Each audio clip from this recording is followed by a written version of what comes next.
Explain the mark of the beast. Oh man, we're just going for the juggler first thing. All right. So Revelation says, how much time do you have? Revelation says that it kind of tells us that it is a literal mark because it says without it, no man could buy, sell, or trade. Okay? So commerce will be controlled by it. It obviously then has to be something tangible, either physically seen or scannable. So I believe it, and it says they'll take it in the forehead or the forehand. What's interesting is Satan's a copycat because it says that the children of God have the mark of God on their forehead, but it doesn't say that it does it in a more spiritual way. So Satan has a physical copycat for the spiritual reality of who's the children of God. And it says that those who refuse the mark of the beast will be beheaded.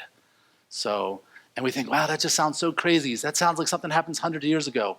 It happens every day in other parts of the world. People are losing their heads, literally. So it's not too inconceivable to think that that's literally going to happen.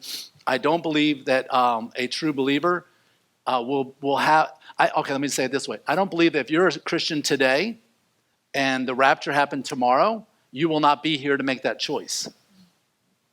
There is what the Bible calls tribulation saints, people who are left behind and realize, oh, wait a minute, maybe my Christian friend was right. And then when they get a chance to refuse the mark of the beast, they'll lose their lives.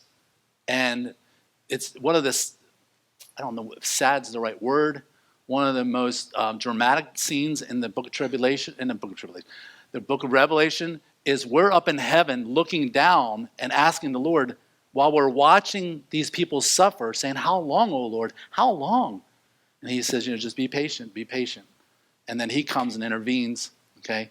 But they will go through a very difficult time, but he says that he will give them robes of white because they persevered by the word of their testimony.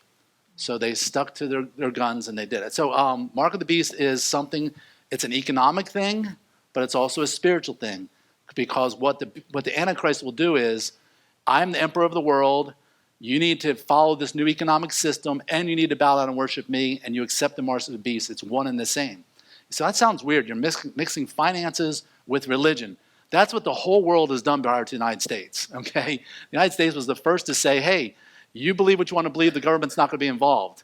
But every other country in the world is like, no, you'll be Muslim. What are you talking about?